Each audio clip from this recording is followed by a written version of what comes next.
And now, coming to you live from Studio B in beautiful downtown Paris, Tennessee, My Paris TV and Paris Production Studios presents Keel Media Network's #1 rated program, The Mike Weatherford Show.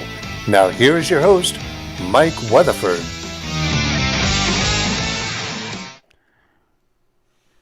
Hello, welcome.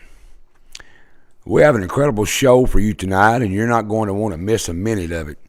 Tonight we're going to be talking about a missing person case that took place right here in Paris back in 2008.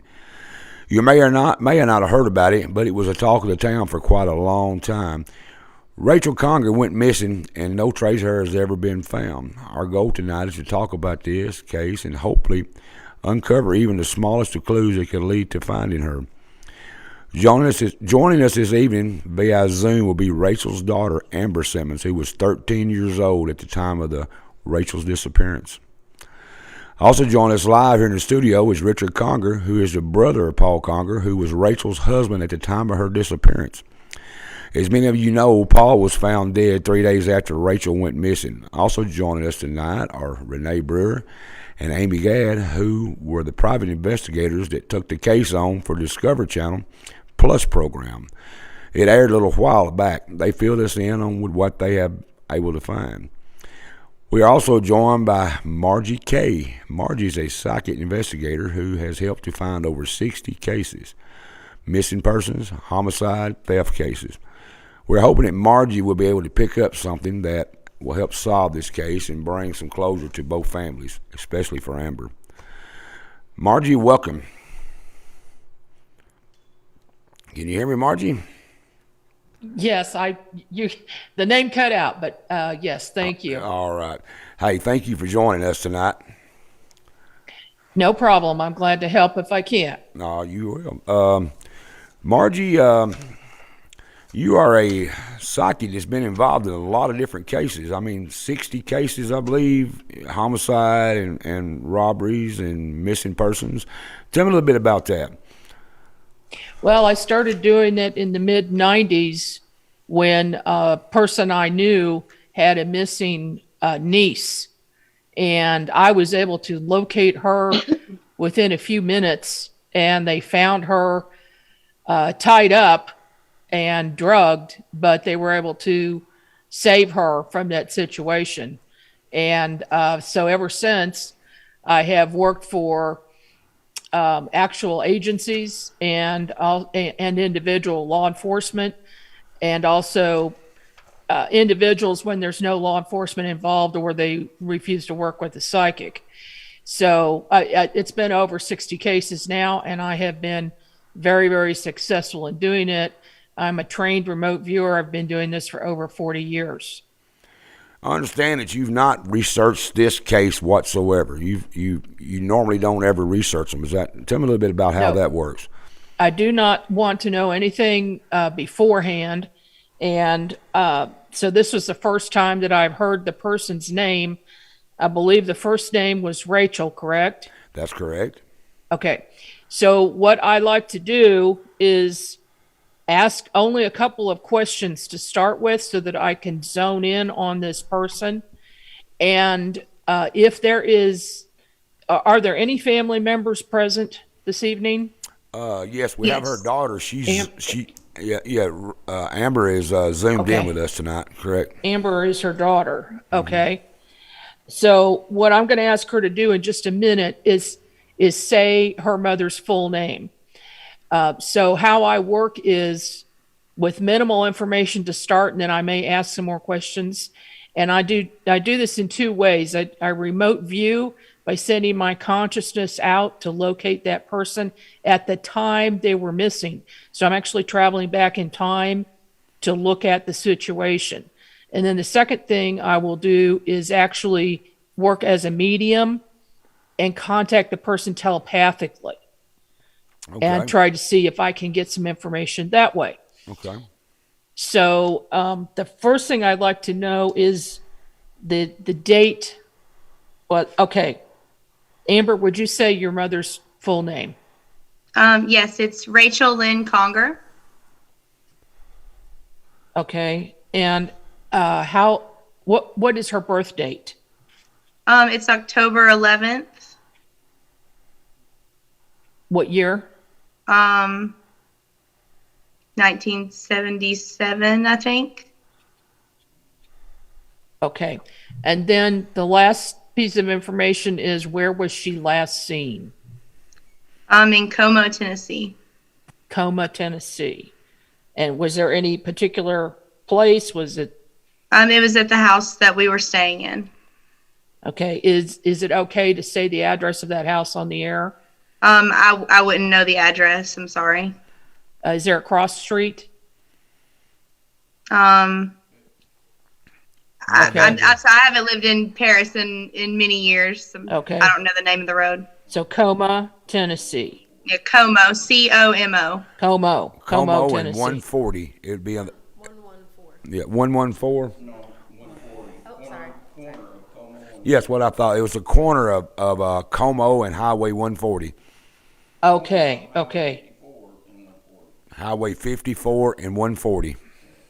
Okay. In Como, Tennessee. That's a little community. Okay. Just trying to. So just give me a minute now so that I can go back to that place on October 11th. No. What's the date she was missing? March 13th, 2008. 2008. Okay, I want to look at that spot.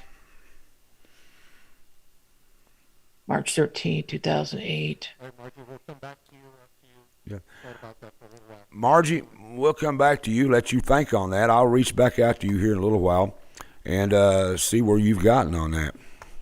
Okay, I'm going to turn the sound off so I can work on this and I don't hear you talking.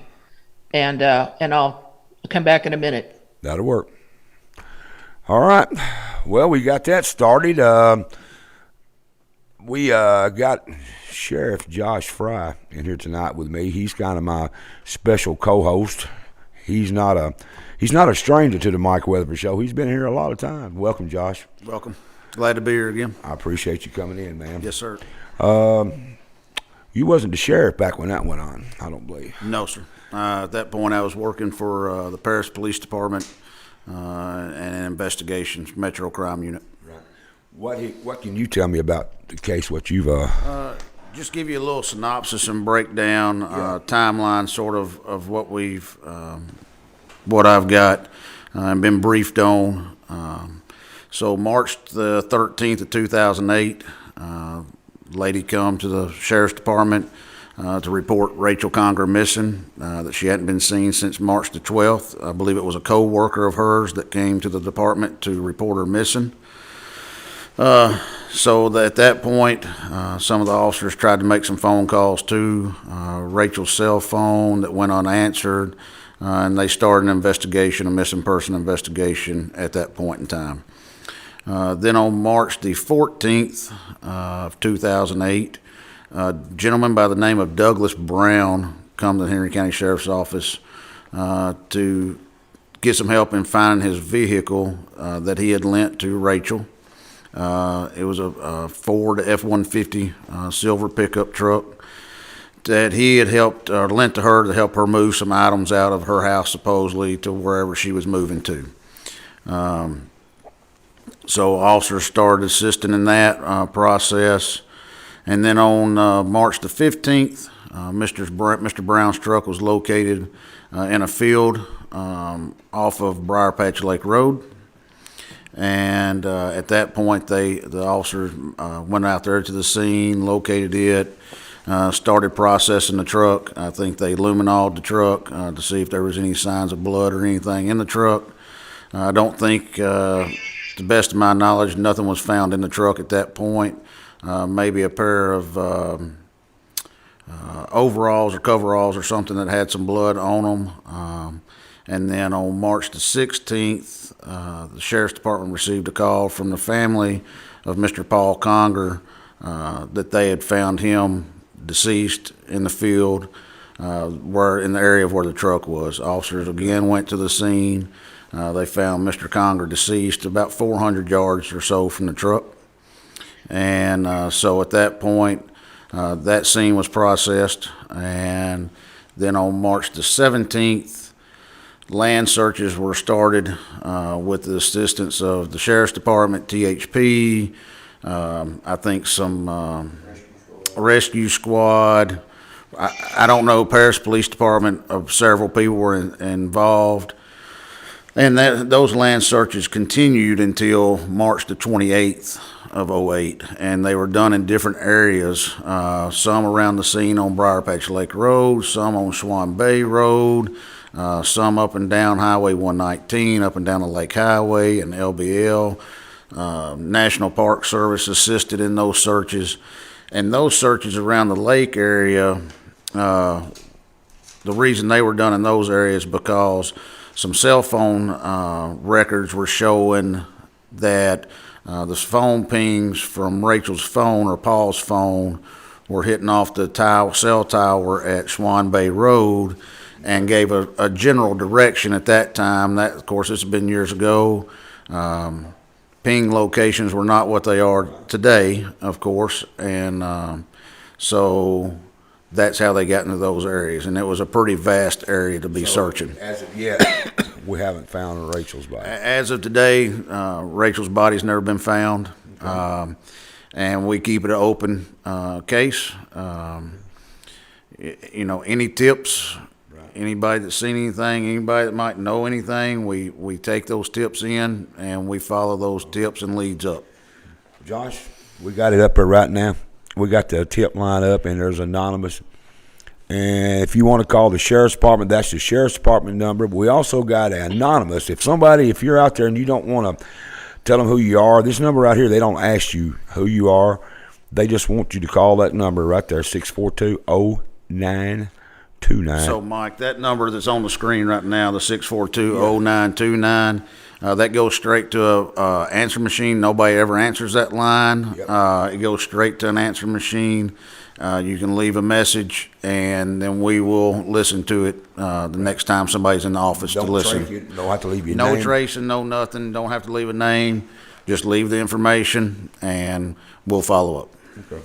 If you won't leave your name, you can. But if you don't, you know. Now, here's the other number. If you do want to speak to someone, just call the 642-1672. That's the Henry County That's correct. Sheriff's Department. You just ask to speak to an investigator, and they'll hook you right up. They'll put you through to investigations. One of the 4 investigators will pick up, and everybody's familiar with the case. So, all right, Josh, I appreciate you. Hang around, brother. yes, sir. Well, also tonight we've got Richard Conger. and he is the brother to Paul Conger, which was Rachel's husband at the time of her disappearance. Welcome to the show, Richard. Thank you. I appreciate it. I'm glad you're here, man. We're gonna try to do some talking and get your input and what we learn. We've also got some private investigators here out of Nashville. We got Amy and Renee. They did a show for Discovery Plus, I believe. I had a little special show they did for them. That aired about a month ago, maybe one of you? Yes, it was on the Started in October. Yeah. last year. Yeah. When did they air it? Well, Well, now you can see it on the ID channel as well. Oh, okay, okay. So you can record it and everything. Right. What got you logged in it? Me, Yeah, what got her. you? What got you logged in? How did it come about that? The Discovery Channel called, basically their representative, and said that they would like us to handle one case that they pick. Mm-hmm. They chose the case, and it turned out to be a murder, missing person case. Mm-hmm.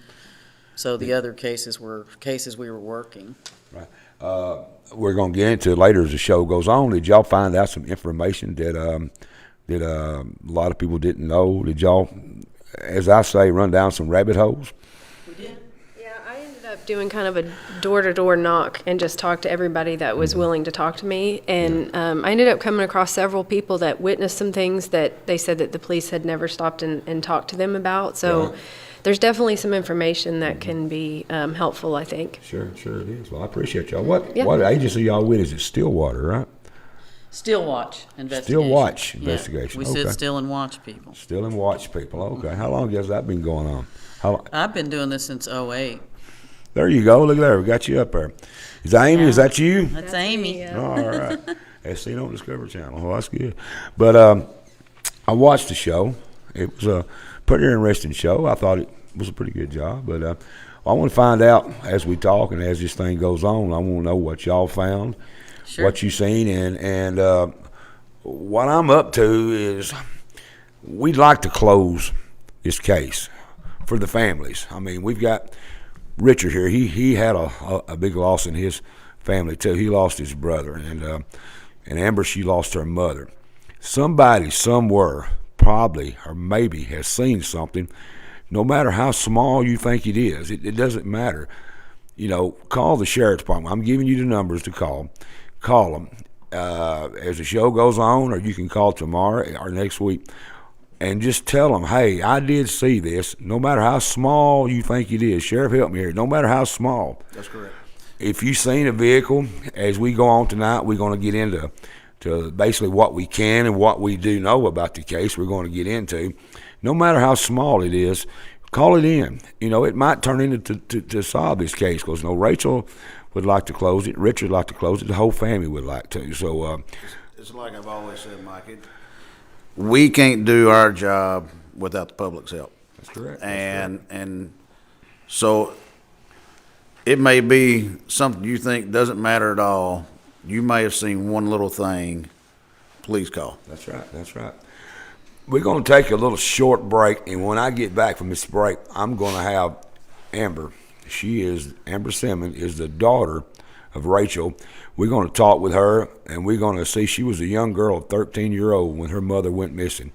We're going to talk with her. We're going to find out what she remembers, get her view of what went on, and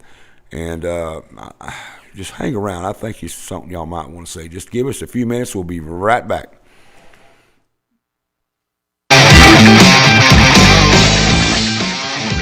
This presentation of the Mike Weatherford Show is being brought to you by Paris Power Sports, a bad boy and skag mower dealer and service center that is the area's leading power sports company since 2016.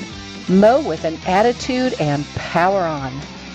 Napa Auto and Truck Parts. With over 95 years of experience, you can trust the Napa know-how.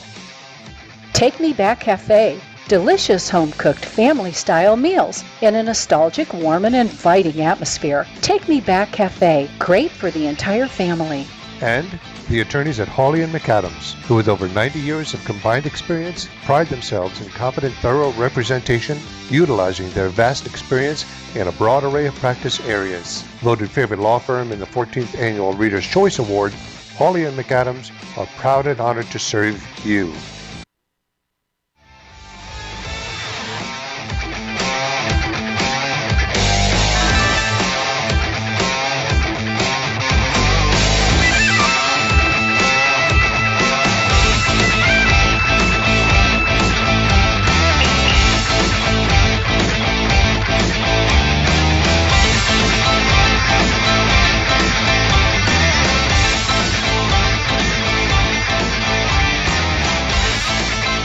Welcome back to the show. We've been talking about the Rachel Conger. It's been a missing person here in Paris since 2008, and we want to talk with Amber Simmons. She is Rachel's daughter. Amber, can you hear me? Hi. Yeah, I can hear you. Good. Welcome to the show, Amber. I'm glad you come on. Yeah, no, I'm glad to be here. Well, you was a young girl when when your mother went missing. Huh? Was you 13-year-old, I believe? Yeah, I was 13. All right. Tell me what you remember about what happened. Well, I know we had left, and the night before, Paul had came over to the house, saying that he wanted to get some stuff. And then later that night, he had to leave for a little bit, and my mom kind of told me, he was not acting normal. He was acting really, really crazy and all over the place. And if I heard anything in the middle of the night, to go out of my window and call the police, and just try and get away. And then the next morning, whenever I woke up, nobody was home. There was no, and my mom always left a note because I was old enough to, kind of be by myself when she went to the grocery store, stuff like that. But she'd always leave a note, and there was no note. And the back door wasn't locked, just the screen door was closed. And that was really weird for her. And I couldn't get anybody on the phone at all. What time did you go to bed that night? You remember? It's been so long ago. 10:30, I think I read a report that said, approximately. Yeah, I know it was probably sometime around 9 or 10.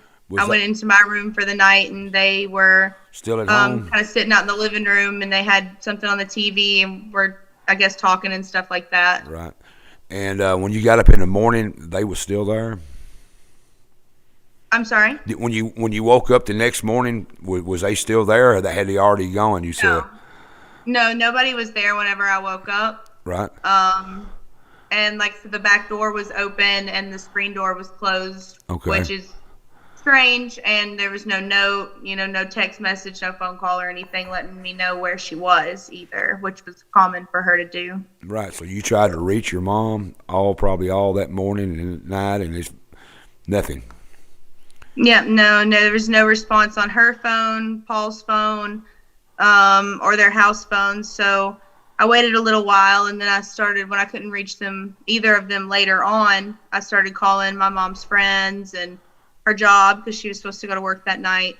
So I just kind of called around, and nobody had heard from her. So I had my friend's mom take me to the sheriff's department to file a missing persons report, and she filed that because I was too young. So. Right. Oh, man. So, Can I ask a question? Yeah. So, Amber, let me ask you a question. You said that y'all had left. Was there some issues going on as to why y'all had left and went to somewhere else to stay, or what? Yes, throughout my entire childhood being there, Paul was very abusive to my mom, and had put his hands on her on multiple occasions, and they had gotten to a fight, and this time she just didn't end up going back. We went and found somewhere else to stay because she was tired of being abused, essentially. Okay. All right. We have Richard, which is I guess it would be Rachel's husband, Paul, at the time. He's in here. She's talking about him being abusive. Did you know anything about that, Richard? Was he tell me a little bit of history about growing up with him? What you run across as being his younger brother, I think. Yeah. Well, when he was younger, he had a short temper and everything. Up when he was in his upper teens, I would say he was abusive to my mom. I had seen a few To your times. mother. Yeah, and the police had to be called a few times, to calm him down. And but after he grew up, and got married the first time, he calmed down, a lot for a while. But I do know of times that he was abusive to his first wife, and he was. A lot of people didn't understand, didn't see that, Right, I never but, seen that, a lot of people didn't know that side of him. But if you were close enough, we knew. So, Richard, you and I have been friends for, I guess, 50 years, I guess. Your mother and father and my mother and father was friends back 100 years ago, I guess you say, long, yeah. And but I never knew that about Paul. Yeah, well, a lot of people didn't. I know he was a real stocky guy, but I never knew that part about him. So he did have a abusive background on him. Yes, he did. What about that boy he chased with a knife? The what? What do you say? Go ahead, Renee. That young man, that story about when he was a young man and you were in the field and that naked boy came running by. Oh, yeah. Yeah. What was that? Well, that was with his first wife had an incident with another guy, a boyfriend or whatever, and he found out about it. Paul found out about it, and some way or another lured the guy out, got him in his car, and took him out and into the area that we live in, and essentially made him strip down, but then left him alone. But he just took off and left him there with no clothes. That was because this guy was messing with his first wife. So what you just Well, said? he wasn't married at the time. He was his girlfriend at Gotcha, the time, but he okay. later married this girl, and Okay. not Rachel, but his first wife. Right. So how many children did Paul have with his? Did Paul have some children with his Yes, first he wife? he had 3 girls with his girls. first wife. Okay, Yeah.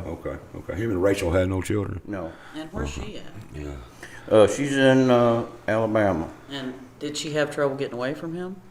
Yeah, a little bit at first, and I was afraid something bad was going to happen then, but yeah, she did manage to get away with him, but she moved out of state, and that was a plus, but he did go and find her and stalked her even after they were separated, so. Okay. So he did have a history, Josh. I would say, Yeah, go ahead. I would say so, yeah. So he had a history of being kind of a violent person. So Also, he was abused. yeah. Paul was abused by the neighbor, male, down the road. I don't know that it was a neighbor, I know it was. You talking about sexual abuse? Yeah, when he was very young. Right. I don't, I know it wasn't family, and I know it wasn't a close neighbor. I don't know. Did he ever speak with you about that? No, he never did.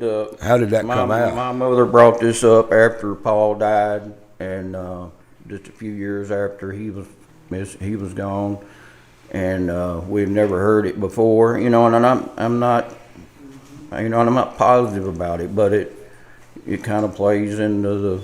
Well, if somebody's already natured and they're born a bit of a psychopath and they already have a lack of empathy, which, by the way, is in your DNA, if you have empathy or not. So if he had no empathy and he was able to hurt animals, and then some adult take advantage of a young child like that, you are warping someone in just this direction where they will take a life. From what I've learned of him, I think he was destined to take a life from the time he was a teen. Okay, so you come to this conclusion after your investigation that y'all did when you made this TV show for Discovery Channel. Yeah, listening to all the different people and the stories about him. It's really important for me to understand somebody's motives, and to me, getting to know who that person is as well as I can helps me kind of predict their behavior or understand some of the decisions that they make. So, Rachel, was you? Are you still here, hon? Amber. Amber, excuse me. I'm sorry, Amber. I'm sorry. Was you well aware of the abuse that went on in this relationship then? So it's not a surprise to hear all this. You lived it. Yeah, I mean, it was 10 years of my life. Yeah. From the time, I was old enough to know what was going on. I knew what was going on. I've seen many awful things. As far as, him following her, if any time that she left, previous to that time, he would stalk her. He would look for us. We had to stay in a women's shelter house, I guess like a hideaway kind of house. So she had tried to leave him in the past? She had tried to, she had left him a few times in the past before this episode here happened. Yes. Yeah, she had left him a number of times. Yes. Yeah, okay. So did he know, or let me back up a second. Her job, was she working her job that she was working before y'all ever moved out of the house? Yes, she had been working that job for, I believe, I don't know if it was 2 or 3 years, something like that. But before that, she worked for a very long time for U.S. Foods. So. Okay. But now she was also working in Clarksville too, is that correct? She was at that time. Yeah, Okay. it had been for, like I said, maybe 2 years, going on 3, something like that. All right. So he was aware of that. That wasn't something new. No, it wasn't something new. Okay. It wasn't something that he wasn't supportive of either. He would go with her to work sometimes and hang out with, hang out there and stuff like that. So, I mean, it wasn't a secret. Okay. All right. Was she supporting the relationship? I mean, you guys, I'm sure, have heard the cycle of abuse just as many times as I have. Financially? At certain times, they were happy and in love and everything was great. And other times it was your biggest nightmare that you could ever imagine. So, I guess, it factored on and off from that. Right. Okay. So he supports it, but the abuse problems continue. Yes. Yeah, definitely. Okay. She obviously brought in good money. And I mean, if it hasn't been stated already, Paul had been diagnosed bipolar, and sometimes he would get depressed, and sometimes we would do erratic things. So, I mean, I don't really know their entire situation there. Sure. So did Paul work at all? Yeah. He owned his own business. Okay. And that was some type of dirt work or something like that, land work or something, right? Construction, lawn care, things of that nature. He got in a bulldozer a few years before everything happened. Okay. All right. So after the 13th, and you come with your friend's mother to the sheriff's office and report this, what happened or transpired from that point that you can tell us about? I spent a lot of time then, staying with my dad, my grandma, stuff like that. I couldn't really tell you a whole lot about what happened during that time because it was obviously very traumatic for me. And I know I went out and talked to news reporters. I talked to as many people that would listen about spots to look for her or things that had been said. And I remember going out there, I guess on Saturday after the truck was found, to the area and talking to a news reporter. And then I remember Sunday, my grandmother telling me that they had found Paul's body. Right. Okay. So, what, if anything, do you know, or let me back up. Have you always shared whatever information you received with the sheriff's department for us to follow up with? Absolutely. Okay. Do you know about any items that were found at the scene where Paul was located on that day? Well, I guess, being young, being scared, knowing that how he was, I know what was written on the, I guess the autopsy report. Mm-hmm. So that's about the extent of it. Okay. Right. Well, it seems to me like that with all the abuse going on, it's horrible, Richard. It's terrible to walk into a relationship and have to deal with what Amber's having to deal with and what you've had to deal with, what the whole family's had to deal with. And the abuse goes back to a child, when he was young, being abused. Not giving. What he did was horrible if what we think has happened, but he had a horrible life too, didn't he? Yes, yeah, he did, and I guess if you're bipolar, you can't help with some of the things that you do sometimes. It's no excuse for what he done, but I guess he got in a zone sometime and he didn't know what he was doing. I could see that sometimes, even when he was a kid, he would lose his temper and he would just be like out of it almost. He never hurt me. I thought a few times when I was a kid that he was going to hurt me, but he never did, and I thank God for that. But I had to watch him abuse my mom, a few times. And how much older was you? He's 7 years older than I am. Okay. So we wasn't close enough to get in no throwdown fights or nothing, but and a lot of times, I always looked up to him. I worked with him even before all this happened. I'd worked in his business with him a lot of times and stuff. But so we brought up the bipolar. Richard, do you know if he was medicated for his bipolar or no? Well, I don't know for sure. That's some things that doctors' information they don't give out even to family. And I did ask his doctor, at the time, and I couldn't receive no information. But I know he wasn't never diagnosed being bipolar when he was young. Okay. I never known of him being diagnosed until later on in life. So. Right. Okay. Well, wonder. Living in the house every day.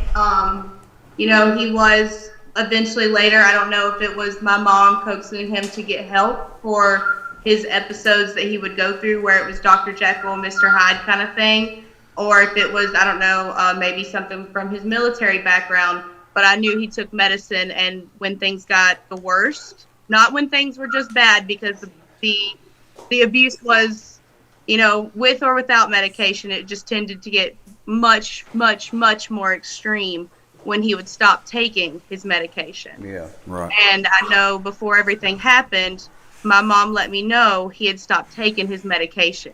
He had threatened to burn the house down with us in it. I mean, there's lots I can go on with there. And, I understand, having a bad childhood and stuff like that. But, when you do have issues and you have issues like that, it's very important to talk to people to get that help to avoid things happening like what happened. So what, Rachel, Richard, Sheriff, detectives, anyone, what brung up to lead us to the case to where what happened that night? Rachel, do you know what, Amber, I keep saying Rachel, but I got that on my mind. I'm thinking about that woman. What happened to make him do what he done? Did anybody have any clue? He wasn't going to allow her to leave. That's what I'm saying. Yeah, he had. Amber heard him say something to the effect of, "Do you think I'm just going to let you leave and go live a happy life?" So that she had Rachel had a boyfriend? Well, so there's been mixed stories on whether she had a boyfriend or not. She claimed from, talking to Amber, Rachel had, a friend like Doug that loaned her the truck. But was speaking with Amber going into this case, there was also another male interest. I don't know if it was her boyfriend, but they were definitely texting and talking and had seen each other. That's what I'm trying to. We set the case that he was violent, he was bipolar, and all of that. But what triggered him to do this? Well, I know. Go ahead. Go ahead, Amber. I was going to say at the end of the day, it boils down to if I can't have you, no one can. That's what I'm thinking. She went over there to get her stuff using Doug's truck. She had a car, right? So she had stuff that she needed to get, and So I'd called. you're fine. That's what I want to get with right there. She had already told him that she was done. They was breaking up or separating. He was aware of that. He wouldn't throw it on to him all of a sudden. He was aware they was having problems and she was getting away from him. He was well aware of that. Correct? Yes, we had moved out. We were getting stuff from over there. Right. I had called earlier that day because I had like a half day at school because it was the start of my spring break. And she had let me know, hey, I'm over at Paul's. I'm getting some of the stuff. I'll be home later. Okay. It got very late, very dark. I called and Paul answered her phone. And can I please have he said to me, can I please have your mom for just one night? I just want to talk things out with her. And I was very adamant. No, I need my mom. I need her to come and get me because I was down the road at my friend's house, waiting for her to come home so I could help unload the stuff, whatever we needed to do. But it was very, very clear because I do see in some of the stuff I've read about the case or heard that they were reconciling, and that's not the case. Right. That's what I wanted to be able to separate from him. That's what I want to set. Y'all want to talk about the pickup truck? Yeah. I was trying to set the case, where he knew that she was leaving. He was pretty well familiar with that. She was moving her stuff out. How did he end up in a truck that belonged to her friend? How did all that happen? Did he come to that house that night in that truck with her, Amber? Yes. Okay, so they had gotten together somewhere other than before they got to your house, correct? They had. Oh well, she was at his house getting some of her things. Okay, bring them to you. And There was two houses here. things, There's two houses here. There's a house that Amber had already got her a new house, and Rachel had got her a new house, and she was moving stuff from Paul's house to her house. Yes. Okay. So that's when it all started that night, and they kind of stayed around. Then when you got up, they was gone. Yes. And that's where the case went from there. I got a question right quick. Okay. Amber, was it unusual for you to call your mother's phone and him answer? Yes, that was unusual, and it definitely set off red flags for me, knowing how volatile the situation was. Right. That he answered. So. But after you called her phone and he answered, they still showed up to y'all's house later on, right? Yes. Okay. And there's an important thing from that night that we're not talking about. And correct me, Amber, if I'm wrong. I believe it was that same night. When they came back with the stuff, Paul then said he had to go back to the house on Briar Patch to take a shower.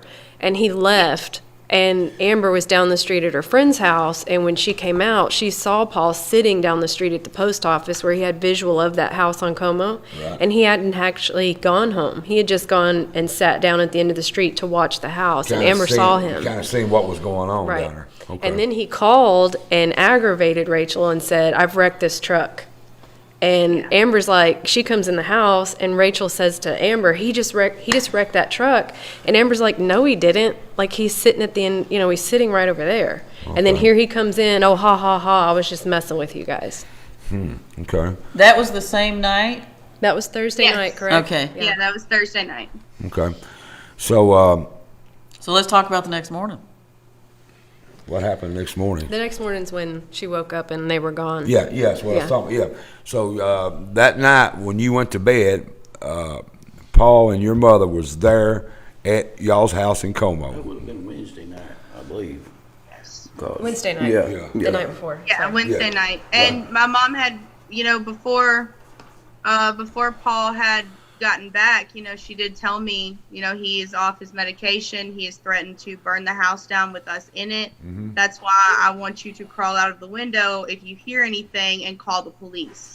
Okay. Because I want you to be safe and I love you. She was essentially appeasing him that night. Like, let me just talk him down. He can come stay over here, whatever. Right. Because he's acting crazy. So that when you got up the next morning, your mom was gone, Paul was gone, and that's when last time she had been seen, correct? Yes. It was the night before. You was the last one supposedly. No, there was As far as I think there was a neighbor or something, but Yeah, I'm look not at that. sure. Yeah, but I'm talking about you yourself. The last Me, time. yes. Yeah, yes. And then the next morning, that's when y'all tried to find her She wouldn't answer the phones. Pick it up from there, Sheriff. What do you know about supposedly what happened after they left? So after they left, Paul and Rachel left that Yes. morning. Nobody knows, around 8 o'clock from what I'm hearing maybe, and he called his boss and said he wasn't coming to work. I'm not sure on that part, but I do know the next morning, there were some cell phone calls made. At some point in time, Doug calls, I think Rachel's phone. Paul answered that. It was not a pleasant call from my understanding. That phone call is one of the pings off the cell phone that puts us down towards the lake area. I mean, what I'm reading right here says that officers spoke with some neighbors who advised he seen Rachel get into a silver Ford F-150 on the 13th, which is probably Wednesday morning, Correct. at around 8 a.m. Right. And then they Thursday morning. Whatever the 13th and 08 was. Yeah. And then investigators contacted the complainant and learned that Rachel was friends with a subject from the club. So she was a dancer? Mm-hmm. Okay. Where was she dancing out of? Rachel, where does she work at? Amber. Amber. She was at I Cat got West to quit in this. It's driving me Clarksville. crazy. But I know I'm messing that up. I keep calling it. But everything in front of me's got Rachel. Oh, it's crazy. It's crazy. You know what I've been through here. And so a guy named Doug had let her use the vehicle to move some of her things to her new home. That's where he gets on to they had been marital problems. He said he met her at the club. Mm-hmm. He allowed her to use his truck to move some of her stuff to her new home. Correct. Doug stated that he had Rachel's vehicle and that he lived in Clarksville, Tennessee. He had not spoken to Rachel, but did call her phone at around 9:30. Correct. Paul answered. That's the ping that we got at the lake area. Right. Cypress. Right. And Cypress Road. Doug said that Paul was upset and he could hear wind, like the windows was down in the vehicle. So what did y'all learn? What do y'all got to add to that? Is that I spoke with Doug, and from my memory, he said that it wasn't like windows were down. It was like standing in a field. Okay. It wasn't like he was driving down a highway. It was like he was standing in a field and can hear that ambient noise. Right, okay. And that the phone line was just left open, but nothing else was said. He didn't hear any other voices. What did he say? He just said hello, but he said it in an angry way. Right. And that's all he said. Which is hello. Yep, hello. Right, That was it. And then just left the line open. Okay. The investigators went back to Paul's house. Correct. And on Bar Patch Road, and They searched the house, looked in the house. Nothing seemed out of place at the house, is what I've seen in the reports. Have you looked at the images? I have not. So what concerned me about the images was nothing out of the normal, which is fine. But when I look at them, I saw some things when I talked to Richard about it. It kind of looked like drug paraphernalia. There was a spoon Right. and things like that on the table. Which, if that's In not the out house? of the yes, which if that's not out of normal, I could understand them saying that. But Was there Amber? Was there drug abuse going on? That you're Not to my familiar- knowledge.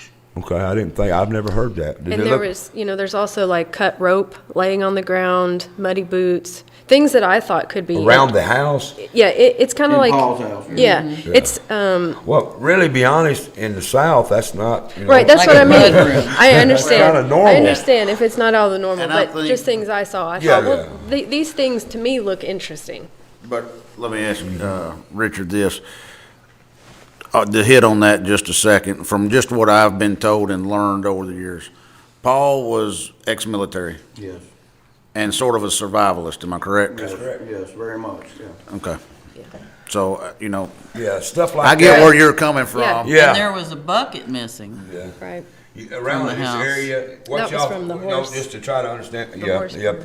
Around our area, you go to, and the sheriff can help me here. It's not unusual to go to people's houses around here, and there's ropes and boots and I mean, you can drive down the roads around here and you'll find one shoe. Sure. And I wonder how in the hell anybody lose one shoe? You know, Yeah. I've never figured that out. But anyway, you see a lot of that Yeah, going on. that's what I mean. I could see that it's not out of the ordinary, right? But Yeah. at the same time, when you're talking about a possible murder or crime scene, Yeah. and you've got these particular things, an open Yeah. knife, a big heavy weight sitting in the middle of the floor, cut rope, Things like that are a little bit like, where's any of that tested? Well, You know, in certain areas it might be. I didn't see the pictures, but if you just told me what you seen, would you not say that was kind of the sheriff would be a kind of a normal thing? I mean, really, to see that. It's not a normal thing, but a normal thing for Paul. Yeah. That's what I'm trying to get at. Yeah. That There was no drug abuse from Paul that I knew of at all. You know, I would have known. I was close enough to know, and I never knew him to do. Well, I know this much about you and Paul. You and I have spoke about this in the past. You could take you and Paul and carry you, either one of y'all, over to LBL, blindfold you, and give you a quarter and turn you out, and come back in a year, and y'all have a homestead going. I mean, y'all are both survivalists. They are. They're just amazing. You know, we camps and stuff like that. But I'd like to believe I could still do that. Be nice. Yeah, I know.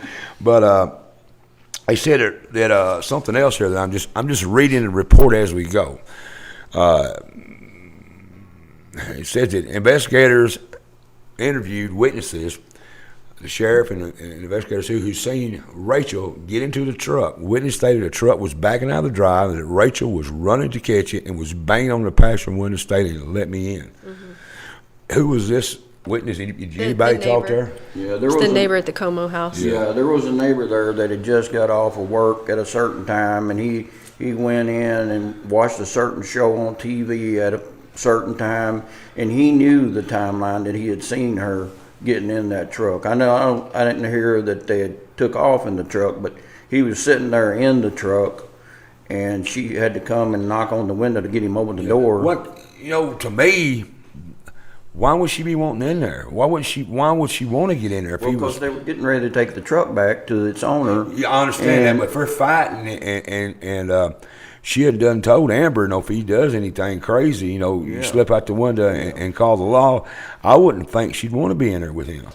Well, evidently at the time they weren't. That she would want to see it through, getting this man his vehicle back and Paul not Okay, I see. Yeah, right. Yeah, I got you.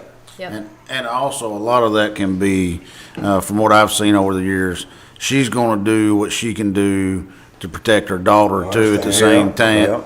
Because if he's made that threat, she doesn't want anything to happen to Amber. So she's going to do what she has to do. Yeah, but I was just, that's been questions asked, why was she trying to get in there? I had the same questions. Yeah, okay. Well, Paul was being really nice. Am I right, Amber? He was trying to stay in her good graces, to stay near her while she was trying to move out.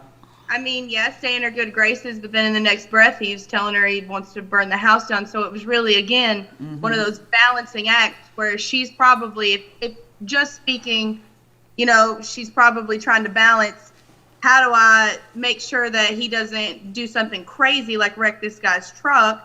I know I can, knowing how she was, she felt she could handle all of these situations and she didn't need to involve other people or whatever it may be. She's going to want to see this through, keep him away from me as well, so that if he does do something crazy, it doesn't happen to me, her child, or someone else's property, because she's the type of person that wouldn't have wanted other people to have been involved. She doesn't want to burden other people with something, and she's already, essentially using someone else's vehicle to move things. Right. So I imagine she wouldn't want something to happen to it. Sure. Well, investigators interviewing Paul's brother, Larry. That's your other brother. Yeah. Larry advised that Paul had called him about 8 a.m. on the 13th and said he wasn't working today, that he was going to Clarksville to get Rachel's car.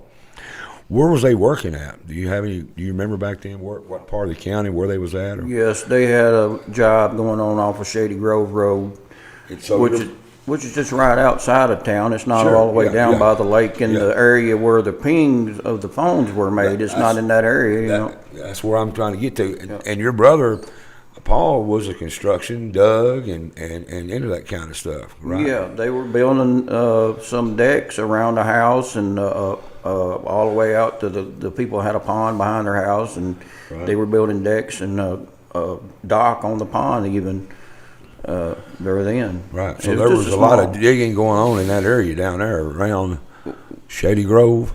Shady Grove Road. Well, a little bit of, not a lot of dirt work really, but the more. Shady Grove's not where it pinged? No. Okay. But where it did ping, down by the lake, that he had a job there and had the dozer there on that job and done a lot of dozer work and stuff. And that area was searched very well, cadaver dogs and everything. It says right here that a search warrant was issued for Paul's residence. An air unit was up flying around Paul Conger's residence on the 14th and spotted a truck matching the description, which was the Ford pickup, located in a cut-over, partially wooded area. We'll get back to that in a second. They're telling me we need to take a break. So, folks, we'll be right back. We're going to take another break, and we're going to get back to this and tell you what else we found when they found the truck. We'll be right back.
Don't let pain become a way of life. Voted 6 years in a row as the winner of Favorite Chiropractor in the PI Reader's Choice Awards, Dr. Dustin Forrester can help restore your sense of normalcy and help put some spring back in your step.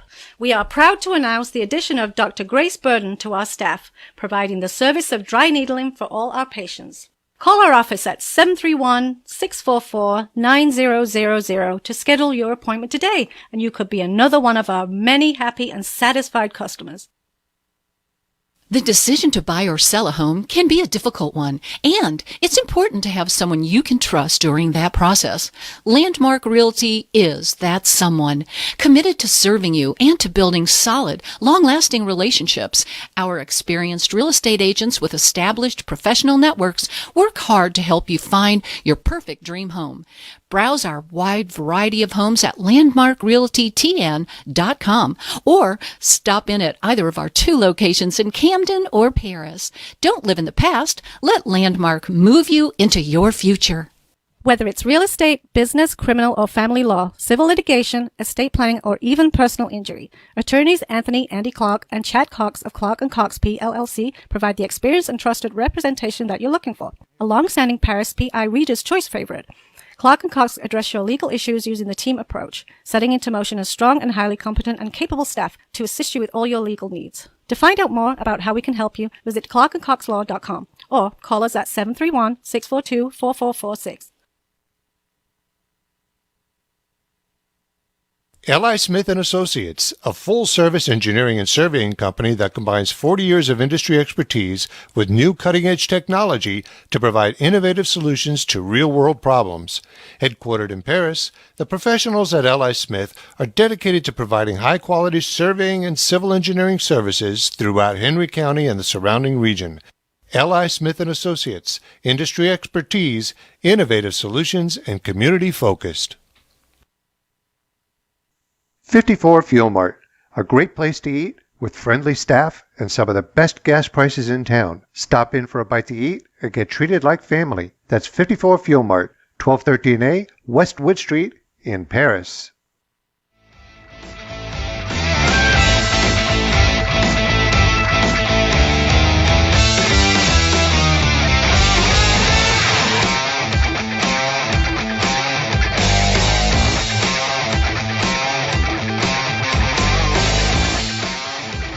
welcome back to the Mike Weatherford Show. We've been going over a case that's everybody's been talking about for years around here. It's Rachel Conger. She's been missing since 2008. I want to reach back out to Margie K. Margie, can you hear me? Yes, I can. All righty. Have you been listening through a little bit of it, or you been turning it out, or what are you thinking?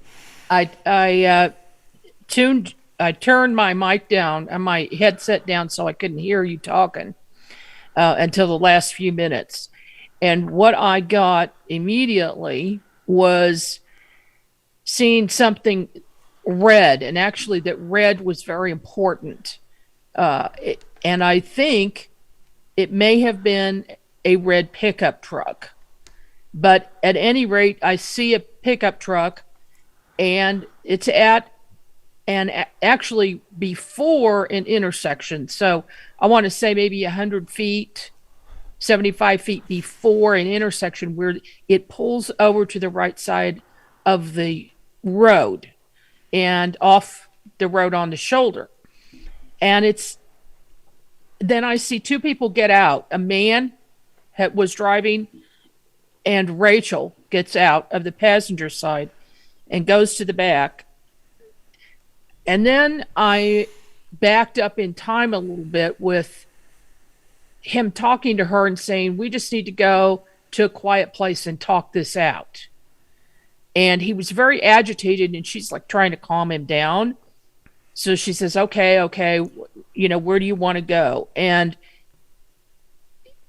I kept seeing water, that he wanted to be around this water, to be in a calm place to talk things out with her. And he was very jealous. He felt like there was someone else in her life, and actually maybe even more than one man, that he was very jealous, and he didn't want her to be around other men. And I heard him say the words, if I can't have you, no one can, at one point. And I think he actually said that several times. He was trying to control himself, but he was very, very agitated and angry. And I felt like he could control himself to a certain point, but then he would just burst out. I heard her screaming. I heard her arguing as they come around to the back of this pickup truck, and he has a shovel that he got out of the truck. However, this is more complicated, and I see this area as being very rural and like fields around, and then there are woods beyond that, and he wants to go to the woods with her and this shovel, and I think he has ill intentions with this, and I'm either seeing him dig or he's thinking about digging with it as well. But there is someone else who has followed, and this person is in a larger vehicle, and I think it's black. I think it's a black truck, and it's a single man. And then I hear Rachel thinking about sending a text, but she can't. There's something keeping her from doing that, and she doesn't want the person to know that she wants to send a text to someone that she did that with often. And I think it's to Amber. So she's desperately trying to do that. She's also hiding her phone, like putting it in her back pocket so that it won't be noticed. Then I hear screaming. There's a telephone pole next to this intersection on the right side. There's running, and I hear the word run that a man is saying. I don't know which man it is, but I hear that very loud run, and people are running. And then I see the man she was with being shoved into a tree and it hits the right side of his body, his shoulder and head into this tree. It was very forceful. And then it's blank. I don't see anything after that until I actually try to contact Rachel right now and ask, where are you? And she shows me a row of white commercial washing machines. Okay. So this is like a commercial laundromat. And it's the outside of the building is a block wall. And I think it's the back of the building. And then down a little ways, there's probably a ravine with water that sometimes is in there when it floods or rains. And I see blue jeans. I think she is wearing blue jeans. And that is where I think her body is. But I can't be 100% certain. But the second person involved was a man, and he was actually trying to protect her. So you think there's more than one involved in what you're saying? I think that there was somebody following her, trying to protect her. Okay. But it kind of doesn't make sense to me when I hear run, so I'm thinking that the man is telling her to run. But it could have been the man telling the other man to run. Sheriff, anything you want to? So you're saying that you're seeing a row of white washing machines, and they are inside a block building or outside of the block building? I can't be sure, but I know that there's a block wall next to them. It kind of looks like they're outside, actually, but that doesn't make any sense. I would think that it would maybe be a commercial laundromat, unless they're like unused or, just. Or an appliance store junk. or something like that that's got stuff sitting outside. Scrapyard. So, or a scrapyard with junk. Yeah. and you're saying around that area Yeah. is a place with a ravine and water. Yes. And that is where she's leading me, to look around there. Okay. That's where she is. So to me, that means she's deceased. Does any of y'all's investigation, does that ring a bell or beat on anything y'all thought about?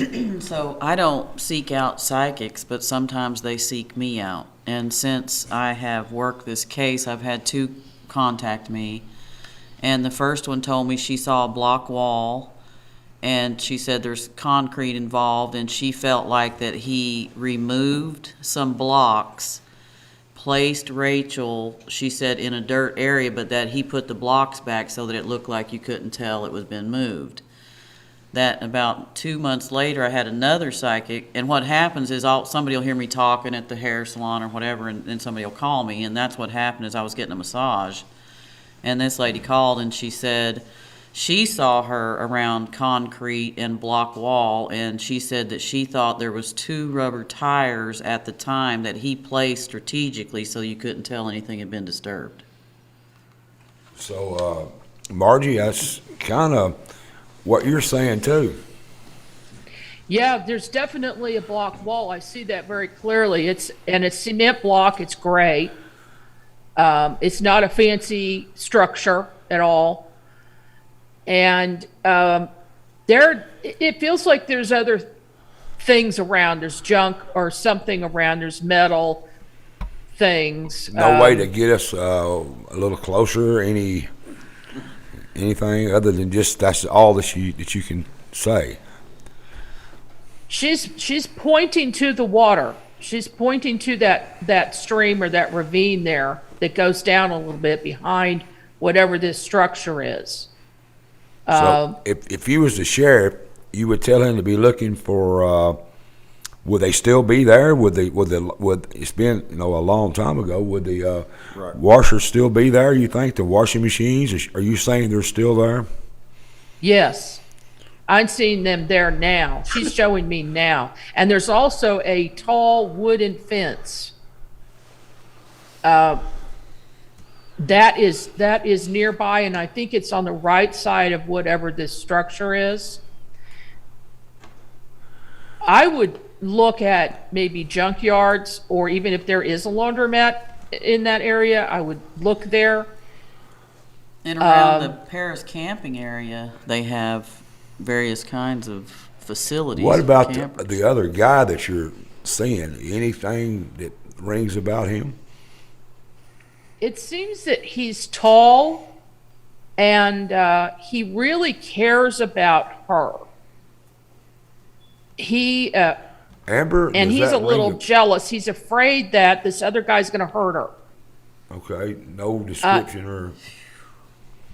That's pretty deep stuff right there. Amber, does any of that ring a bell with you? Not.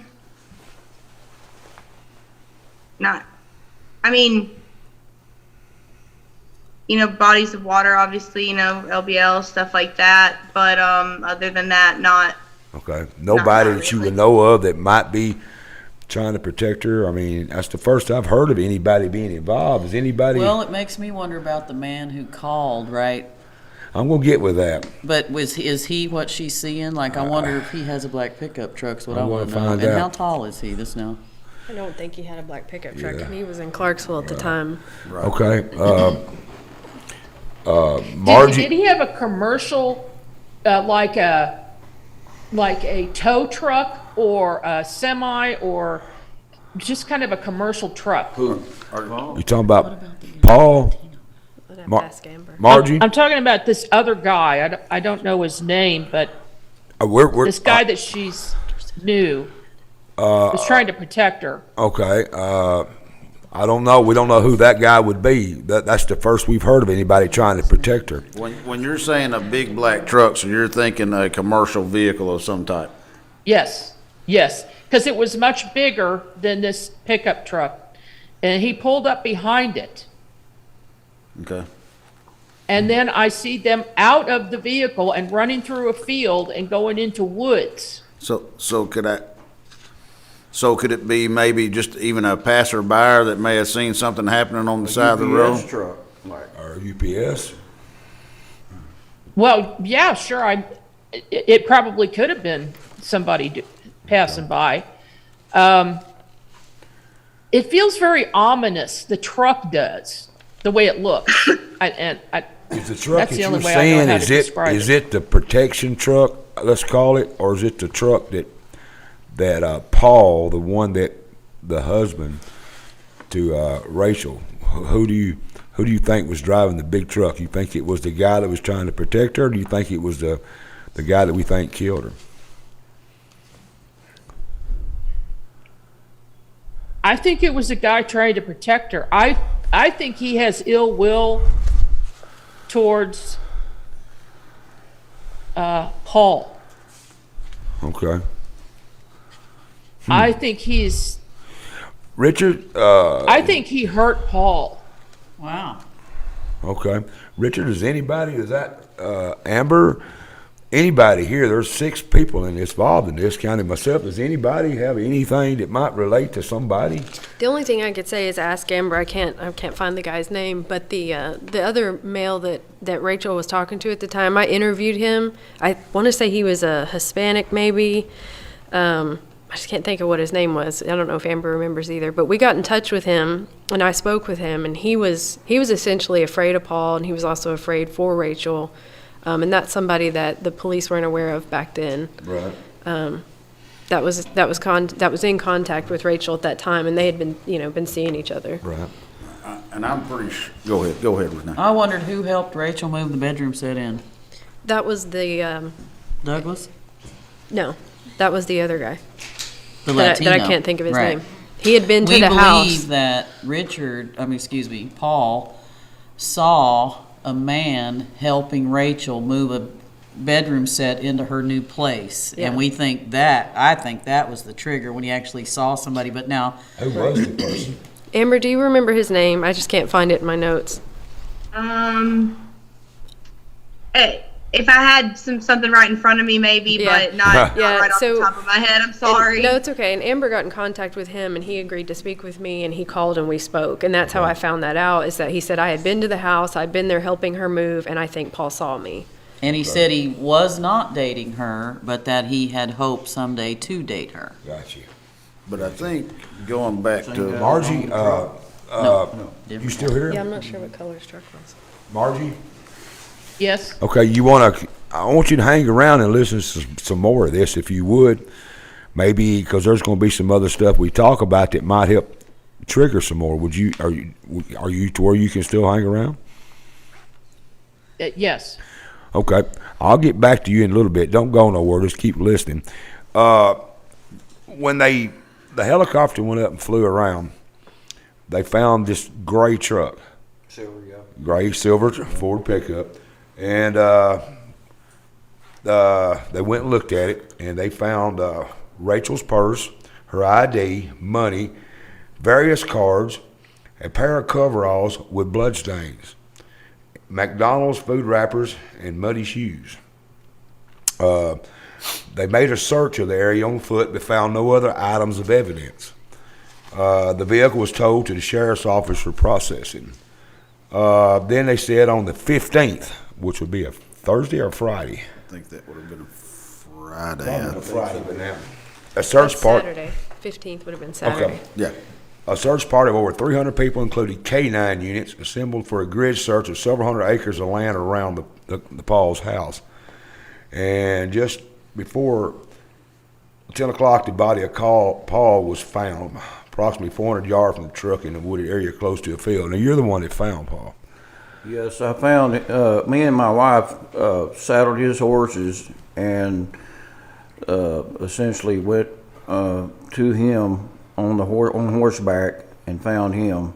Tell me how that was Sunday when we found him. It was Okay. Saturday after the search had been Saturday, and they had stopped that night, and we left on the horses real early in the morning. What Sunday. made you go? Had they already found the truck in that vicinity? Well, yeah, in that direction they had found the truck, and we went past the truck and went in a general area where he always rode horses, Right. and that's why we went that direction. And You personally found him. Tell me what if you don't mind. I mean, if you don't want to feel comfortable telling, I understand. But what did you run up on, Richard? well, like I say, me and my wife were on the horseback and following an old fence row, kind of middle of the field, and we were about 40 or 50 yards from a tree line, and we were getting ready to make a corner around the tree line. Well, I looked up and seen him, and he was leaning up against the tree, leaning upright against the tree. Not standing up, but sitting down. He was sitting down, yeah. Right, leaning against the tree. Leaning Yeah. against the tree. Right. And I thought at first, when I first seen him, I thought he was alive, Sure. But I got on up a little bit closer and I could tell, and I seen the color of him and everything, and then seen the gun laying at his feet. And I told my wife, I said, there he is, and everything. And Josh, how long had it been? Do you have the notes? I know I'm asking a lot of you. I really am, because I know you wasn't the sheriff under this, and Right. I appreciate you doing your homework. I'm trying. I know you're doing a good job. Everybody's doing a good job. How long anybody know how long he had been deceased when? I have not seen the coroner's report or the that autopsy. was Sunday when we found him, Sunday morning, and the coroner, to my knowledge, said he was been there since Friday night. No, that's the first. I was like, Yeah, I thought it was a couple of hours at most, No, is what I no, thought. That's what I thought earlier. He'd been there, I a few had days. knew that, but I'm not trying to I'm letting y'all tell y'all's story. Sure, you know? yeah. I'm not telling my story that I know, but I'm just letting y'all tell it. Yeah, he'd been So, a few days. it all happened on a Wednesday night. It was the last time he talked. Well, Wednesday night and Thursday morning. Right, which is she when was last Rachel. seen. That's right. And so he shot himself Friday night, probably. Yes, that's what, corner to corner, yes. Yeah. So her I miss. mean, I guess I heard conflicting reports Okay, maybe of that that's- as well. Right. I heard that it happened either late Saturday night to early Sunday morning. That's what I had. What in I my believe notes. I read in the report. No. No. They told you, Yeah. the coroner told you something different. When the coroner brought us his billfold and showed us the contents of the billfold and everything, and we asked, about. Let's get to the billfold. I hate to butt in. Yeah, on you. that's fine, yeah. Yeah, but the billfold was soaking wet through and through. Yeah. James, a friend of mine at the Yoder Brothers, he, I haven't talked with him. I haven't talked with nobody. I don't do that. I spoke with him at length. Yeah, I seen that. Said it was soaked through and through. Was that really that wet? You seen the billfold? Yes, I seen the billfold and the contents of the billfold, and it was soaked to and through. I mean, Like he'd been in water, or like he dropped it, or? well, I know it had rained since they said he had been there. It had rained a little bit, but not enough to soak a billfold all the way through. Right. The billfold somewhere or another had to have been Submerged in water, I think, to be that wet. Yeah. Okay, so it had to be. People has probably Josh. I don't know. Maybe y'all, whoever. Her saying water. You've had two psychics say water.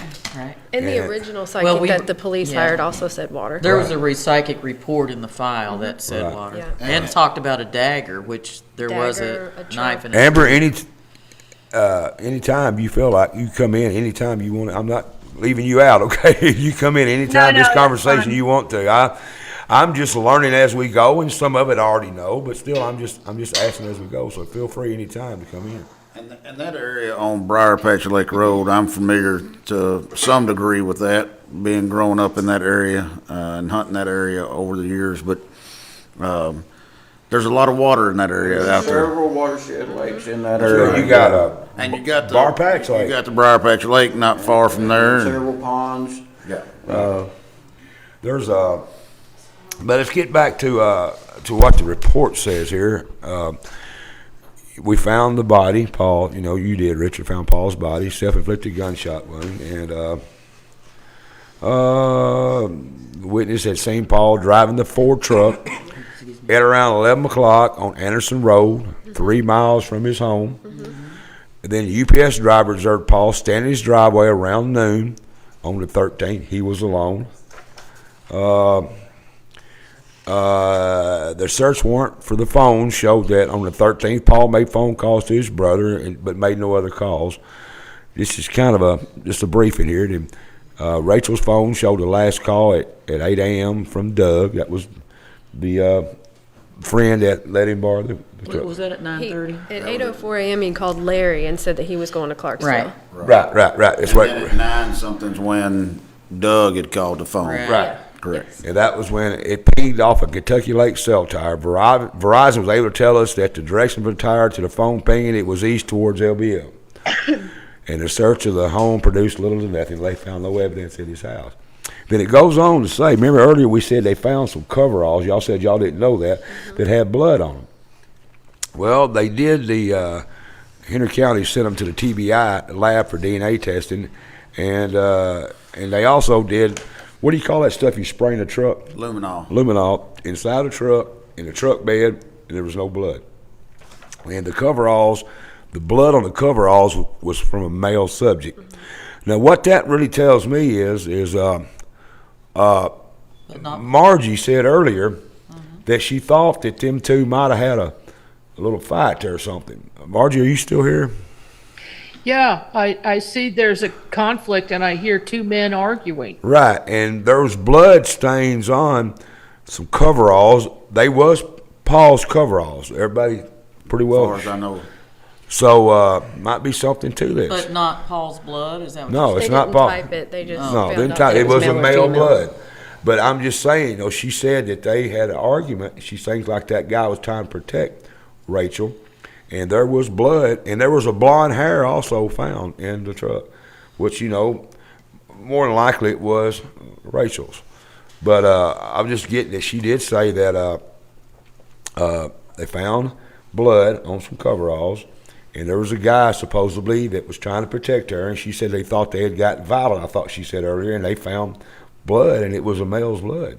I don't think there's ever been DNA to see if it was who it belongs to, but I couldn't find no report. Yeah, I don't know. I can't figured answer back that. then when it come back to being a male, they moved on. Right, yeah, I That's think if ver- it would have that's been. very possible. Yeah, I think if it had come back female, they would have went further. That- with yes. the Yeah. DNA. Is there any other people missing? That's what I was just gonna say. Yeah, oh, okay. not that I'm aware And of. you know, an ominous big black vehicle, it makes me think of a tow truck that can haul a semi, or even a tow truck that has the bed that comes down and you drive up on it, you know? But you also got to think at the same time in that area, we got a UPS driver that's driving them, you know, the big brown truck Right. making deliveries. No, this is definitely black. When you Okay. found, Richard, this is to you. When you found Paul's truck, when you found Paul, let me get it straight here. Was he wet? No, not to my knowledge. His breeches wasn't soaked through and through? No, I don't Could he have think. changed breeches, you think? Changed clothes? Well, when I seen him the last time, he was in that truck that she had borrowed, and he was in the field Yep, behind I was my gonna- house. Get to that story. I was going to get to Okay. that. Go ahead. Well, he was in that truck and he was in the field, and I thought it was somebody else's truck until it took off and come back to his house. Okay, when was that? That was on Thursday. That was on Thursday before lunch, you know, somewhere around in that time that I remember. But he went out of the field because the truck was partially hidden behind a terrace in the field. That's at y'all's farm? Behind my house, Right, yeah. Anyway, it came out from behind that terrace and come across the field and went straight to his house and pulled around, he didn't pull straight in his driveway because he could have pulled straight off the field across the road to his driveway, but instead he went around to another driveway and come in and backed in to his front door. Now he went in there. I mean, he could have grabbed a pair of pants then, but it would have been real quick. You Right, know, right. He wasn't in there because I was on my tractor at that time because I'd been in my tractor and in the backyard, Right. and I seen that truck and pull over there. So I took off up there on my tractor, and the time it took me to get up there on my tractor, he was getting back in the truck. And I pulled to his regular driveway right in front of his house. Well, he turned and pulled out the other driveway and stopped for only a second because I was trying to get him to stop. Right. He stopped and said, "I'm going to pick up Rachel and we're going to get the motorcycle and go riding," you know. And that was the last time I seen him. So do you feel like he was trying to avoid you at that point? Yeah, I do. You know, it was a red flag seeing him drive that truck for one thing because she had borrowed it. You know, Rachel had borrowed the truck to move her stuff, and him driving that truck without Rachel, that was strange. And yes, he pulled away from me, and he never does. I mean, he's always had time to sit there and say, "Well, I'm doing this," or "We're doing," you know. But it seemed strange that he pulled away from me and took off back down the road in that truck. Right. You know, It's kind of not normal. not normal, no. Usually y'all would speak. Now, when y'all, the investigators, when y'all did the show for Discovery Channel, there was a podcast. And somebody called in and said that Richard was responsible. He was there. I'm just going to tell you what they said. They said Richard shot Rachel and he shot Paul and buried the bodies. Right. Where the heck did that come from? So, I mean, all we can figure is that person was just having some kind of episode or something. I mean, there's been some history with him of having Do you some know who mental the guy disorders. is? I do, yeah. Do you know him? Well, I've got a good idea. I mean, you know. Yeah. You know, the show left Richard hanging. You know, I know. watched the show No, I hate that they did that. it was a hard, you know, everybody's had their 10 minutes of fame, and I did some TV, and I seen that, and I knew what they was doing. Give me I didn't 10 think minutes it of was, shame. I didn't think it was fair to Richard. And you know, the thing is, too, you had to wait. There was such a That's gap right. between the That's next right. episode. Right, but and they so- talked to you about it, right? Well, to some extent, I didn't know it was going to be like that. you Right, know. right. Yeah, it was But definitely let- dramatic for effect. people that hasn't seen the Discovery Channel show, they said that they had a call in to a podcast show. Correct me where I'm wrong. it was a podcast. And they said that Richard killed Paul and killed Rachel and buried the body under a pavilion. And I mean, so they went out there with ground penetration radar and they checked under that pavilion. And Amy and Renee was real scared to even talk to Richard. They said, "Oh, these guys are murderers," you know. Right, that's true. So we didn't know coming into it. Right, We I only understand. knew what we had heard. Sure. And so we did stop and talk to him. But within a 20-minute conversation into an hour, whatever, I we understand. knew we weren't That's dealing with when to somebody. bring that up because people's going to see that and say, "Why didn't you bring Right. that up?" Right, we were just following I want to leads, know but- why they would call in a podcast and like ours tonight and say that Richard. Why? Y'all tell me why that was happening. I mean, that could be anything. That could just be them Well, I wanting think we did a attention. little or- background check on this person, Yeah, and that's it's what I'm not the asking. first time that they've done this. So they're not It's reliable. like, it's their way of seeking fame. Maybe they Have thought you there heard was gonna be anything? money involved. Right. You know? That to clear Richard even further, Yeah. has Richard ever been, in your knowledge, ever been a suspect? I've talked with the investigators that were involved with the case at the time. Like I said, getting briefed up before I come in tonight. Even asked about Richard because I knew that question was going to come up tonight. But as far as we're concerned, Richard's never been a suspect in this case Richard, I just whatsoever. felt like I owed you that. Yeah. I mean, and I really do. And I'm tell you something I'm really proud of is Amber. You know, We are extremely proud of her. I'm proud of her Yeah. to come on here. Yeah. She doesn't know me. Amber, you and I have only talked maybe a total of 2 minutes in 3 months, right? Yeah, just about. Yeah, that's about it. You know, I don't ask a lot of questions. I tried to go to lunch with Richard and say, let's just talk a little bit, try to give me some update, but he couldn't get with me. And the sheriff brought me some notes, but I'm kind of flying blind. I mean, everything that I'm telling y'all is I'm flying blind on. And So, I appreciate you coming on, Rachel. I'm not in the show, but I really appreciate you, Amber, what you're doing. Y'all keep telling me that. Everywhere I look, there's a word Rachel wrote on these notes. Rachel, right? Look here. I'm looking at pictures of her. But I appreciate you coming on. And it makes me feel good that you and Richard have a pretty good relationship, I believe. No, yeah, definitely. I'm very glad to be here, and you know, I think me and Richard, maybe we don't talk every day, but we definitely follow each other on Facebook, Yeah. social media, and keep up with each other that way. Because you both deserve closure.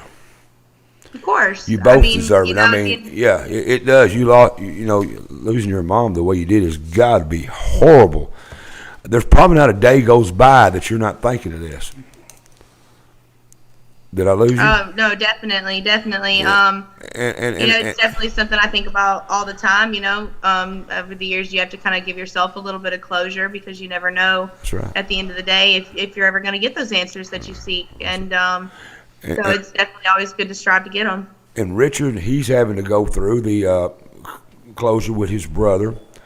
And also, Richard, there's the shame of it. Yeah. Well, they did bring up at the end of the show, Renee said herself that I'd been haunted by the disappearance and having to look for her or trying to be in, like I told them, the first 6 months, probably a year even maybe after this happened, that's the first thing I would wake up and think about. Where is she? Where am I going to go look? Yeah. Yeah, I got to go look somewhere today. Where am I going to start? It's a never ending. Yeah. But everybody out there, the sheriff, this is included. I want you to hear this, and everybody. There's rumors, there's half truths, there's accusations, there's everything in the world out there, and people need to understand. We got a girl that lost her mom in a horrible way. Yeah. And we've got a brother sitting here that's lost his brother in a horrible way. And there is some family shame there, Richard. Knowing what your brother, we say he's done this, but we can't, we all know what happened, basically, but we can't say that for sure, so we can't find Rachel. But there's too many emotions involved So this needs to end. Yeah. Somebody out there, I'm going to take a short break. We got to take one more. But I want somebody out there has got to have just a tidbit of information. You've met Amber. You've met Richard. Let's help these people close this. All you have to do is we give you lines. We'll put them up again. All I want you to do is, no matter how small you think it is, it could bust this. Sheriff, anything that you know. Let's help. We'll get that number back out there after the break. I want y'all to remember that we've got Amber and we've got Richard, and they both like to close this out. And no matter how small you think it is, or rumors you've heard, we'll even take rumors. Just call them numbers, and or if you come up with a tip, or if you had a tip before and somebody didn't follow up on it, there you go. Need to come back out with it, just like we followed up. They followed up on a tip that hadn't I'm going to get with them here in a minute. Yeah. Let me get back from the break. I'm going to let these detectives talk about what they did, why they did it. They done some digging. They did some radar, ground penetrations, but just hang around. Don't go nowhere. We'll be right back in about 30 seconds. For the last 35 years, Terry Leonard has litigated civil and criminal cases in both local and federal courts across Tennessee. Raised in Benton County and coupled with his background in small business and farming, Terry's experiences provide him unique insights on the challenges faced by West Tennesseans today. A Christian, conservative, and active Republican, Terry believes strong values create a strong community. Firmly believing that all deserve the right to be treated with dignity and respect, Terry has provided extensive pro bono legal work for the less fortunate. Terry Leonard, experienced, fair, honest, and caring. Vote Terry J. Leonard this May 3rd as your candidate for Circuit Court Judge. Find out more at voteterryleonard.com. Paid for by Terry J. Leonard, candidate for Circuit Court Judge Division 2. Misha Adams, Treasurer. Welcome back. We've been talking with Amber, Richard, Renee, Amy, and Sheriff, and we got Margie. And we've been talking about Rachel Conger that went missing.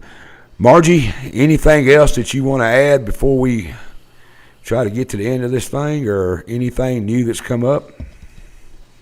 Well, I believe that perhaps you ought to look at somebody actually murdering Paul and making it look like a suicide. All right. But the other thing is, I'm very, very strong seeing this this block building, the cement block, and what look like big, large commercial washing machines. It could be something else that looks like that, with glass openings, glass windows on white. And I'm also seeing gravel in the area, and then the water, and Rachel is pointing at the water behind the building to look there. So you think she's probably in water? I think she's in or near that water. Okay, is it a body of water, a creek, or can you break it down any closer? Well, I see grass around it. It looks like a natural thing. It doesn't look like it's man-made. Okay.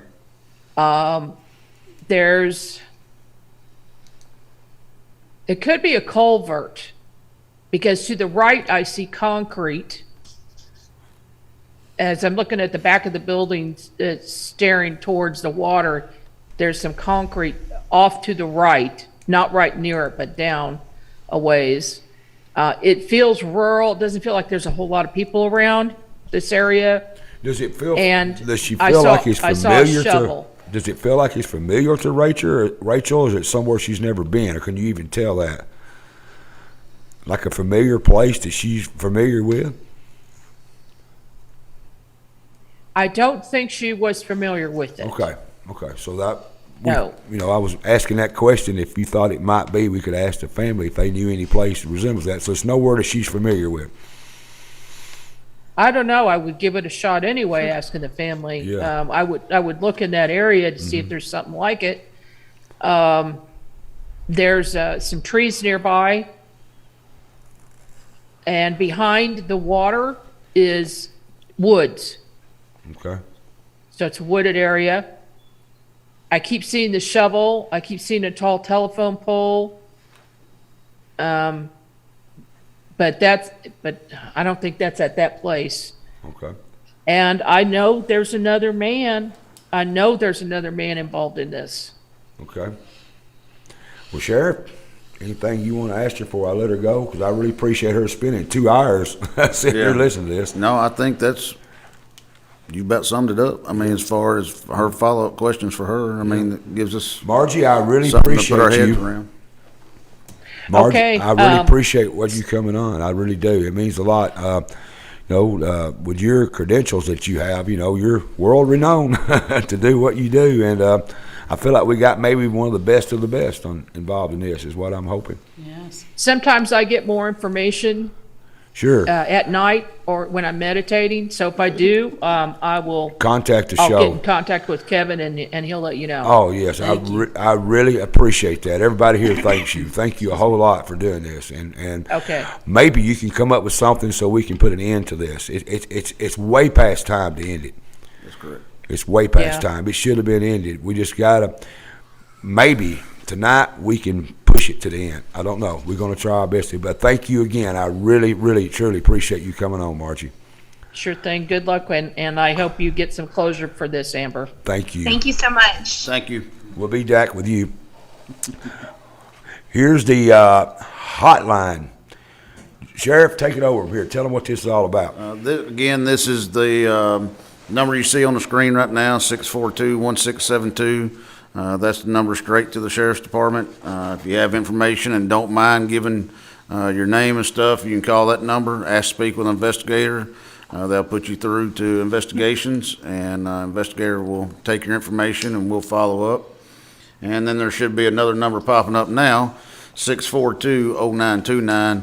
Again, that's our anonymous tip line. It goes straight to a answer machine. Nobody's going to answer it. You don't have to leave your name or anything. If you have, again, case has been going on long enough at this point, since 2008. Any little tidbit, we would like to have it. Try to follow up those leads.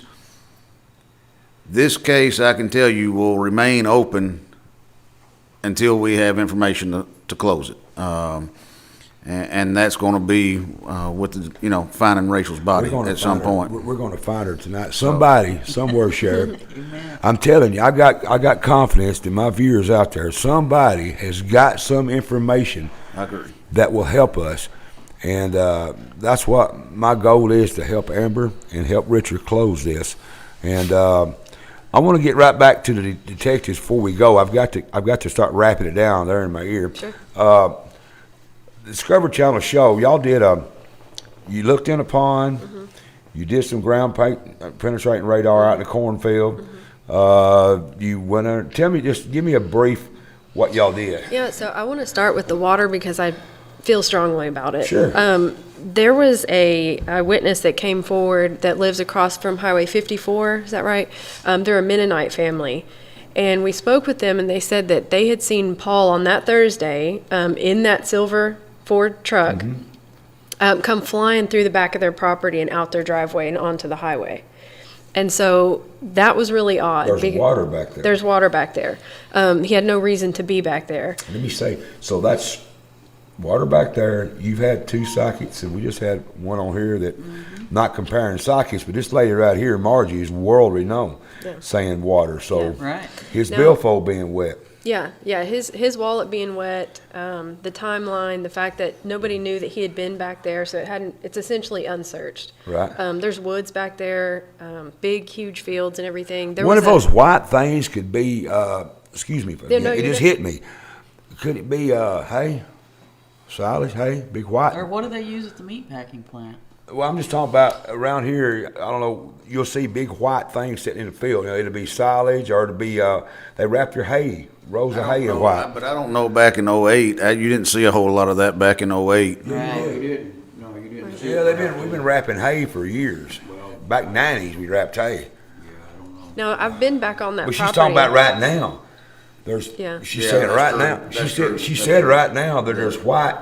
Yeah. Looks like a washing machine. Well, if you look at a white roll of hay, it's got a sometimes Yeah, it'll have a center That's that's right. not covered in white. That's right. and It could look like looks a window there. I'm just saying. Go ahead. I'm sorry. Well, just from being on that property, once you leave like where their house is at and everything, and it's just field and woods. There's nothing, there's no debris, there's nothing sitting around.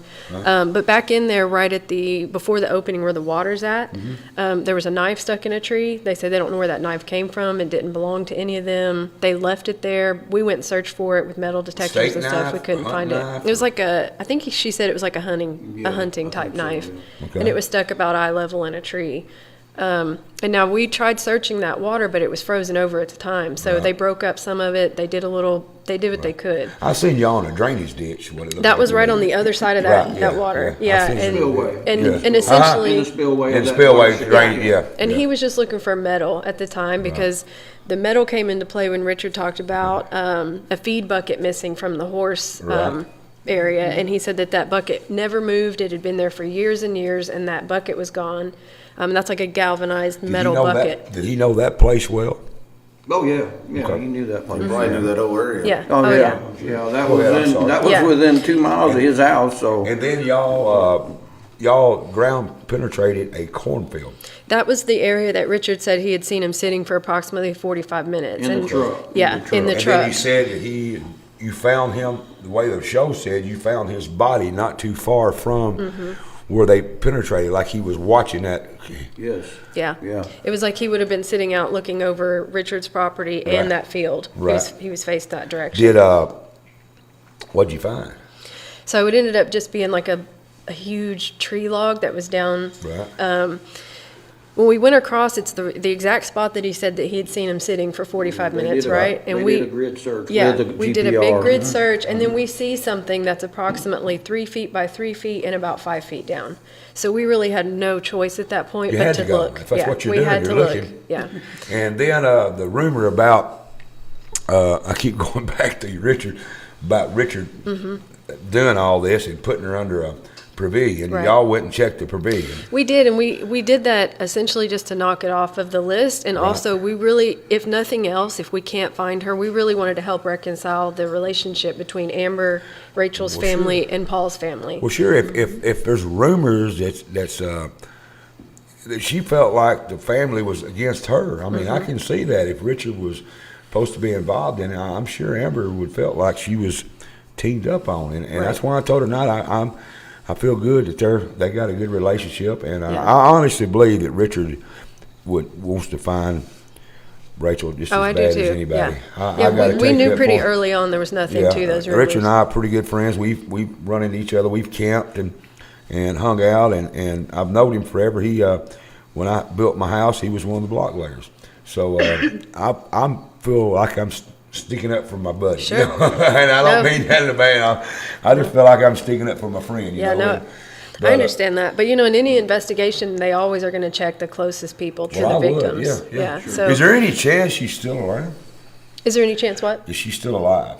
I don't think so, no. I've had No. that asked. If we didn't have Amber here, if we didn't have a daughter that was left behind, I would say maybe. Okay. But her leaving Amber like that, Amber, I think there's no are you chance. pretty comfortable that she's not nowhere, shape, or form that this is questions been asked to me, when they knew I was going to do this show. That's why I'm asking you, that she was so abused family, he was so mean to her that she just got away from all of it. You don't think there's no chance of that? No, I don't. Okay. Me and my mom were very close. She was, we were best friends. Sure. And people can say that, but even then, it's not me with rosy colored glasses. That's my mom right. loved me Sure. and would do anything in this world for me. So I know, even if she were to have gotten away, She initially, contacted you. she would have came back for me. Yeah, that's what I want to believe too. Well, anything else that you want to say, Amber? I've kept you 2 hours, and I know you got to work tomorrow. Oh yeah, no, I do. No, this has been really great. I really appreciate everybody, coming out and doing this, and you guys having me on the show. I really hope this leads to something. Every step doing this is going in the right direction. It's all for you. I mean, it's my show, but it's about you. I'm trying to help you, and Richard too. That's all I want to do. If I could just get one person to give us some information, I would be tickled to death. It's not about me. It's about y'all. It's about this family. This family needs closure. I mean, they do. And I happen to know the family. Amber, I hope to meet you someday. Haven't met you, but I'd like to. I'd like to meet you and tell you everything's fine. Do I? I told her she should come over. We'll drive over here. Yeah, drive over here. Her and I have talked. We had this planned, and I don't know, a month or so ago, maybe 2 months. Amber, you can tell me where I'm wrong, but we never did get it done. So we got it done tonight. Ain't you? I'm glad. Yeah, no, this has been awesome. Thank you so much, and I'll definitely have to see everybody next time I come to Tennessee. Come on to Tennessee. So let me say, I want to relay something to Amber though. I want you to know again that we still will actively search and follow any leads and any new information. I'm gonna get your phone number because we don't have your current number at the Sheriff's Department, is my understanding, but I'm gonna get that tonight from Mike. And any new information or leads that come forward, we will keep you in the loop of what's going on. I really appreciate that. Yeah, no, definitely get my number. I coordinated with my local sheriff's department here and put my DNA in along with my grandmother doing hers. So that is, I guess it's NamUs, that is in and everything. So definitely, I'd love to stay in the loop if you guys were to find anything. We will do I that. really appreciate it. And that's to you as well, Rick. Yeah, appreciate it. Yep. Well, we're about 2 hours in, Sheriff. Yes, sir. I think we've covered a lot of ground. Yes. And I want to thank y'all for coming thanks in. for having us, for Yeah, sure. I really do. Yeah. Anything y'all like to add? No, I think we're going to find her now. Yeah, no, I'm actually really psyched to just know that too. the sheriff's department is willing to keep working on the case, because you never know, Also, the And, sheriff We gotta- knows where everything is. Yeah, We are a blessed county. yeah. Now, I'm gonna beat y'all up for one thing. You Sure. made us look awful with them pictures, hanging lights and all that mess out there. We're not like that. With in your county. what pictures? On the show. Hey, we didn't produce the I show. know. That's why I'm gonna beat y'all up for Yeah, that. I It know. made us try to make us. I understand. Like I said, I've had my fill of that mess. Yeah. They made it look like we was all redneck hicks. No, listen, It just we run fell in down. love. We really like it here. We want to buy some land out here, and we Yes. fell in love You with the can't have family. that. We ain't gonna say you I know. told her we'd have to Yeah. bargain with the Mennonites. We felt very personal when they were showing the footage as well too. So But you made my buddy over there. Y'all didn't. I understand. Right, yeah, you I made know. my buddy try to look bad, and I took that to heart. Well, Yeah. we I showed know up to that. clear his name. I know that man. He's a friend of mine. But I really want to thank y'all too for the show. We're going to show your advertisement. Tell us about who you are, what you do. Somebody might need you. Well, so we have 17 investigators, mostly women, but we do have 4 awesome men working for us. And we're That's who runs located the all place. around Middle Yeah. Tennessee, and we go all over the place, but basically, we're just about getting answers for people. So And they can I make think a- at the moment I'm the only one who is taking on anything like cold cases and stuff. Okay. It's kind of like I'm super evidence based, and Well, I Yeah. want to thank y'all I for hunt things y'all, down. y'all drove here. I mean, Sure. you took the time to come in, and you think we done anything good? Who knows? Yes, we did. Yeah, We did. yeah. We did. We did. I think, like I told you when you come in here, we had a little technical issues because we're not used to this many people at one time. It took a little bit to get it rolling, but once we got it rolling, it went on it's well. all good. I think But it's I'm not a professional. I'm just Mike. You can't say that anymore because you're doing this so long, you're starting to become a pro. I'm just saying. No, I'm just an old country boy. Anybody can do what I do. What these people do in that control room, even though they do Right. mess up, that's the professional. yeah. Anybody can do what I do. yeah, they're working back there. Richard, anything you want to add? Well, I do appreciate for you to have me on here, and I'm glad to get to see you, Rachel, again, or Amber. Her name comes up so much. She Yep. must be here. She's here. Yeah, I She's here think she is with us, She's and in this microphone. And I do hope that somebody comes forward and we can get something out of this. I really do. I think there is somebody out there that knows something, you know. Somebody, There's somewhere. gotta be, and I'm that's not. all we got to go on right now. Margie, what she told us, maybe we'll jog somebody's memory That's right. or something, maybe. And I'm not saying anybody's involved in it. It's not what I'm Right, saying. right. But somebody's seen something. Yeah. They've seen that silver Ford pickup They seen a lot of stuff. There's a lot of stuff that we didn't get to go down. We've been 2 hours, and I still got a pile of notes I never got through. I knew it's like that. Every show I do, I never get to where I want to go, but I don't have enough time.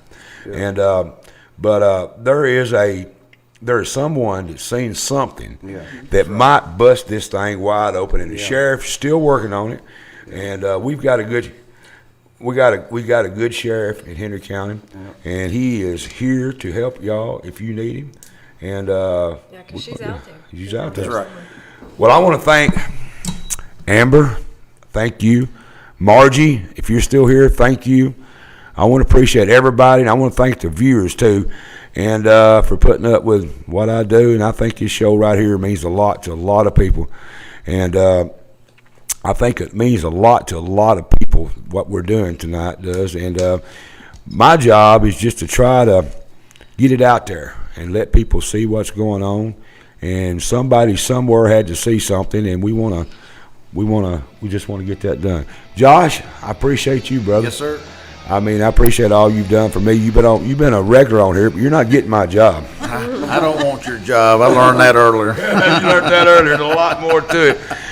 All right, thank you. All right, I want to thank everyone for joining us tonight for another episode of the Mike Weatherford Show. Join us next week for another great show. We'll be featuring David Baccarat, the owner. Baccarat, I don't know how you say that. There is the picture right there, however you say it. We'll be featuring him. He's the owner and operator of the Expedition Bigfoot Museum in Georgia. You won't believe the number of Bigfoot reports that gets reported each and every month from all across the country. David created this museum because he's fascinated about the topic and was shocked when all the people brought him all this evidence and just tune in. This is going to be a good show. And I got Jonathan Lodge. He's going to be sitting over here where the sheriff is sitting tonight.